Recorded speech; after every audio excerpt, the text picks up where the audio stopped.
Please have a seat if you have one. Thank you all very much. It's great to be back in Portland. It's great to, and Lauren, thank you very much for that introduction. And Mayor Wheeler, thanks for the passport into the city. Being a mayor is the toughest job in American politics. They know where you live, and everything that affects them, they look to you for answers. Governor Brown, thank you for welcoming me back to Oregon. And Colonel, I want to thank you and the 142nd Wing of the Red Hawks of Oregon and that Air National Guard for hosting us at the base today. We're making a lot of work for you. I understand that. I also want to thank Oregon's outstanding members of Congress. Ron Wyden. Ron has been a leader in the Senate fighting for clean energy and jobs for a long time. And now he's a chairman of a finance committee, which makes him the king of the Senate.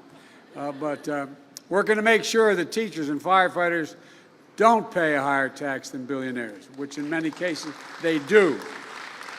We're going to get it done, Ron. We're going to get it done.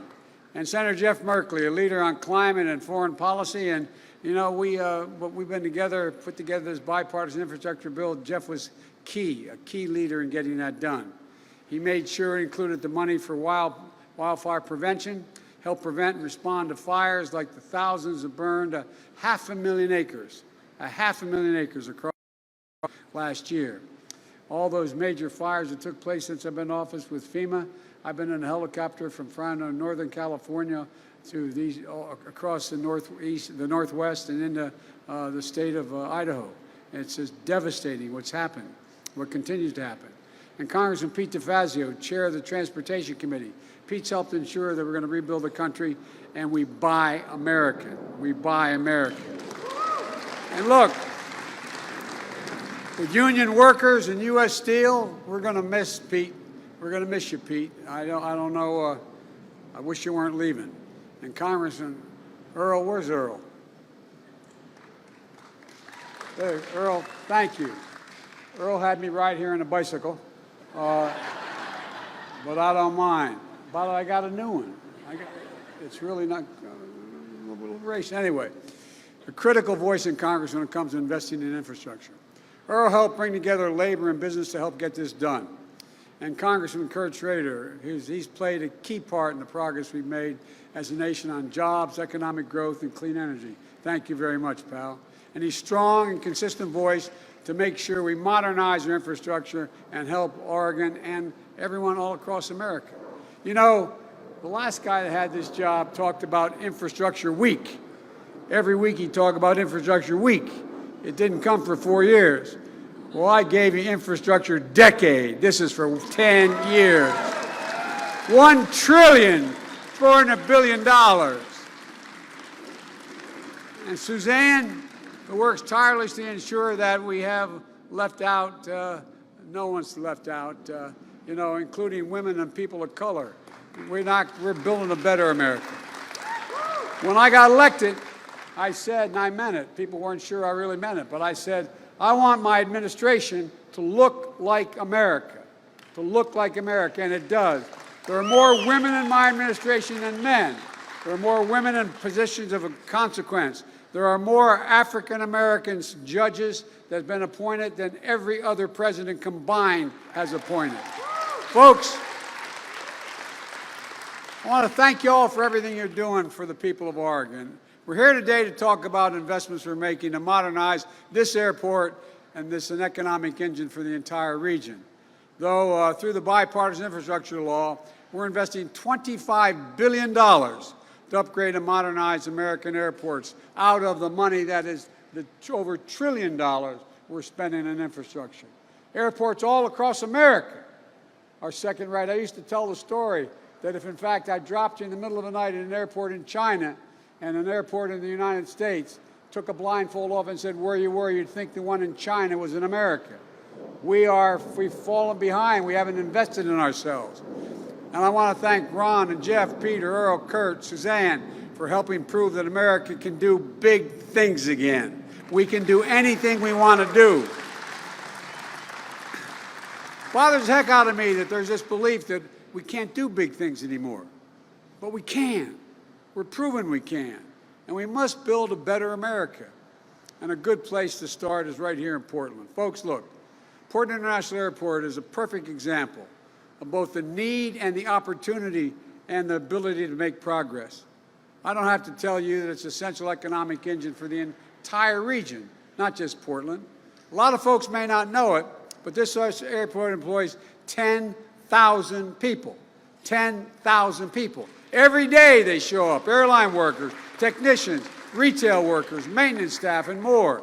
In addition, 20 million people travel from this airport every year, bringing 330,000 metric tons of cargo in and out of this state through this airport in the air. Shipping seafood from Oregon to fishermen all across America, all across the world, quite frankly. Bringing goods from every corner of the country to Oregon homes and businesses. But here's the deal. It's been much too big and too long since America's invested in our own airports, our ports, and our rails. We haven't done it. We used to have the best infrastructure, rated the best infrastructure in the world. This is a fact. We are now ranked by the international community as 13th best infrastructure. 13, the United States. We've stopped investing in ourselves. We stopped investing in our people. We stopped investing in America. And I know people are tired of hearing me say it, but this time we're going to lead the world and invest in ourselves, invest in the nation, and invest in our people. That's the place to start.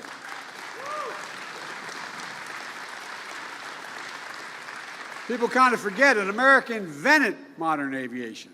But like I said, we've allowed our airports to lag far behind our competitors.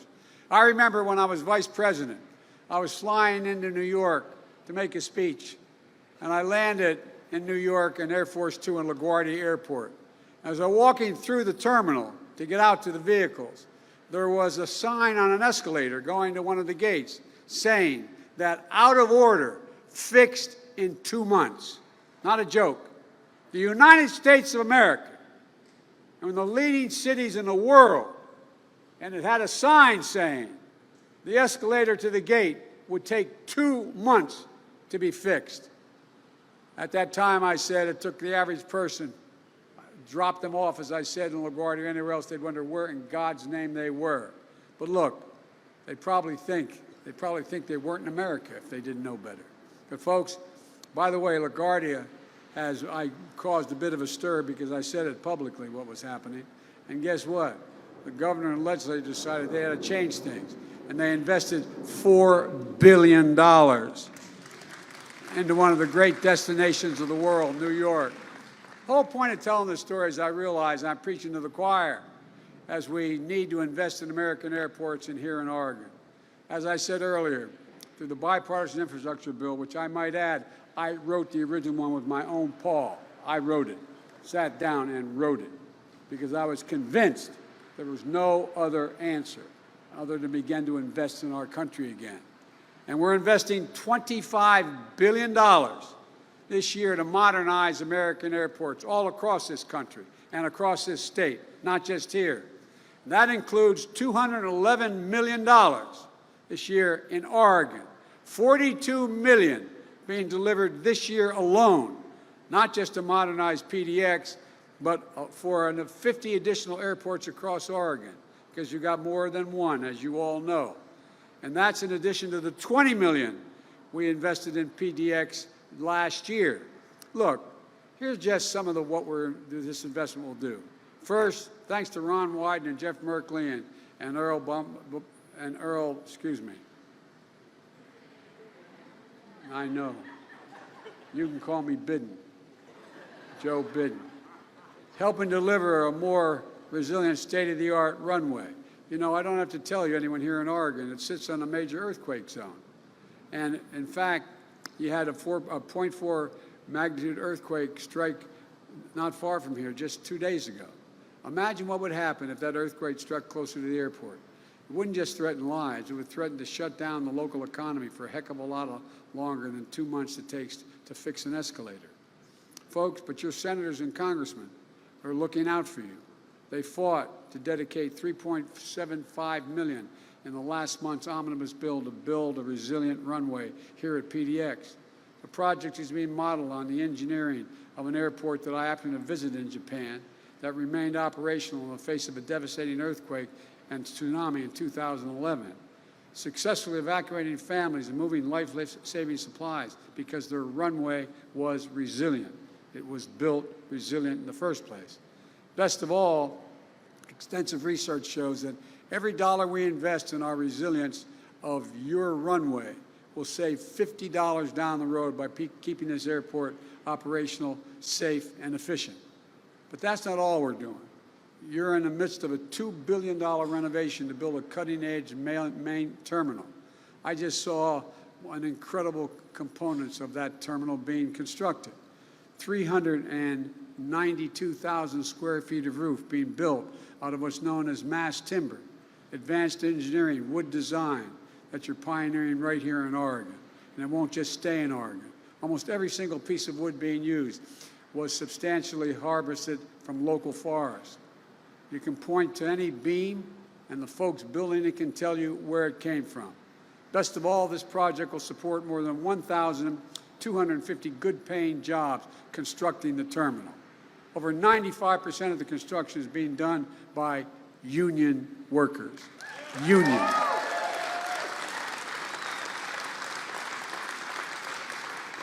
Someone criticizing me, too, I guess it was now 2 months ago, said, you know, you use the word union more than all presidents combined. Well, there's a good reason for that. They're the best workers in the world. There's a reason why it makes sense to have a union worker. They trained like it's like going to college to get that apprenticeship, not a joke. And in addition to that, they get it done on time and with the best possible results you can get. We already nearly have 280 contracts amounting to $80 million have gone out to small businesses that are minority-owned and women-owned and veteran-owned, lifting up the economy for everyone. And this is just the start. Because of the infrastructure law, we're going to see modern baggage claim area, improved taxiways, and yes, better escalators. And, you know, the investment all across Oregon is going to continue. Like was mentioned earlier by Coos Bay, you know, we've delivered nearly $33 million in January to modernize the main jetty, making it safer and more efficient for ships, boaters, and fishermen. And improving the capacity of that port is something Ron Wyden and Pete DeFazio in particular have been fighting for a long time. All across Oregon, we're sending the message. These ports and airports are open for more business. And we're sending the same message about your roads and your bridges. Right now, there are nearly 400 bridges and about 1,300 miles of highway in poor condition just here in Oregon. It's estimated that driving on those roads that need repair cost Oregon drivers an extra $256 a year in gas, repairs, and longer commute times. That's a $256 hidden tax on Oregon drivers. And thanks to the infrastructure law, we're making the most significant investment to modernize roads and bridges in the last 7 years since Eisenhower's interstate highway system. This year alone, we're delivering $662 million to fix roads and bridges in Oregon, plus an additional $53 million in dedicated funding for bridges. We're also going to start replacing 100% of the lead pipes and water lines that go into homes and schools in this country. You've got an estimated 14,000 lead service lines here in Oregon. Because of the infrastructure law, we're getting rid of the poisonous pipes and delivering $92 million to Oregon this year to provide clean and safe water. Because every American, every child, should be able to turn on a faucet, drink water that's clean, and also create thousands of good-paying jobs for plumbers and pipe fitters in the process. Folks, Ron and Jeff and Earl and Kurt and Suzanne, we all share a core belief that high-speed internet is essential to success in the 21st century. But today, more than 1 in 10 Oregon households don't have high-speed internet. And this law delivers $100 million to Oregon to make high-speed internet affordable and available everywhere in the state, urban, suburban, and rural, creating jobs down those broadband lines. Never again should a parent have to sit in their car, drive to McDonald's parking lot, sit there with their child to get online so they can do their homework, which was happening during the pandemic. The law also builds up our resilience to extreme weather. Over the last decade, extreme weather has cost the state of Oregon at least $5 billion in damages. $5 billion. Our infrastructural upgrades, modernizing and strengthening transmission lines, helping communities to deal with floods, droughts, wildfires that are only coming with more.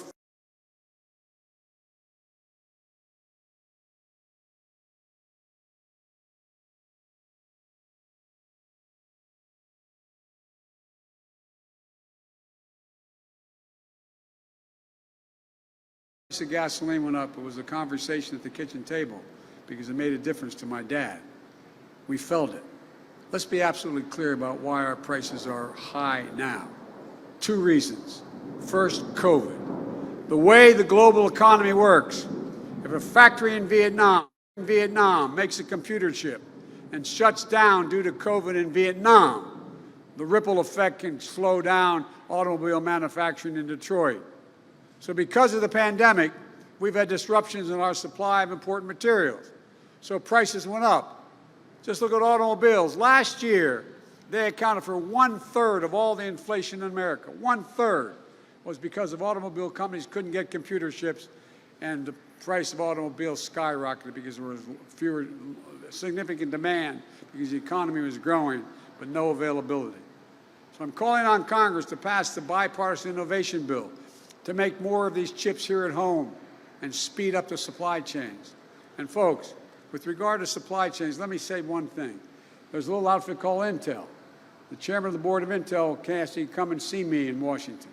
And he said he wanted to invest $20 billion in a computer chip factory he was going to build just outside of Cleveland. $20 billion.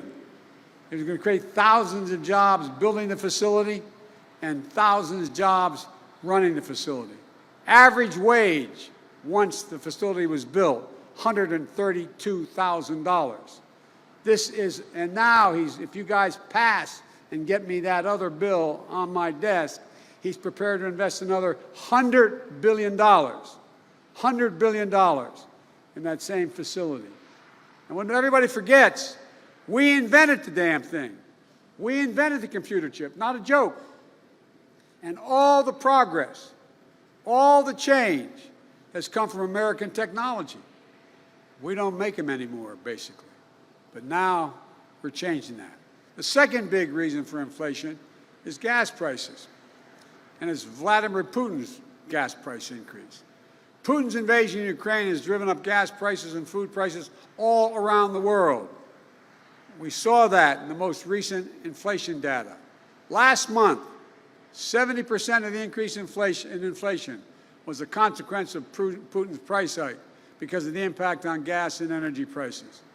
And doing everything I can to bring down the price to address Putin's price hike. That's why I authorized the release of 1 million barrels per day for the next 6 months from our Strategic Petroleum Reserve. And I worked with oil producers to ramp up production. I coordinated the release with our partners all around the world because I spent a lot of time with them. And they agreed, over 30 countries agreed to release 60 million additional barrels over the same period for another 240 million barrels over the next 6 months. The largest collective reserve release in history.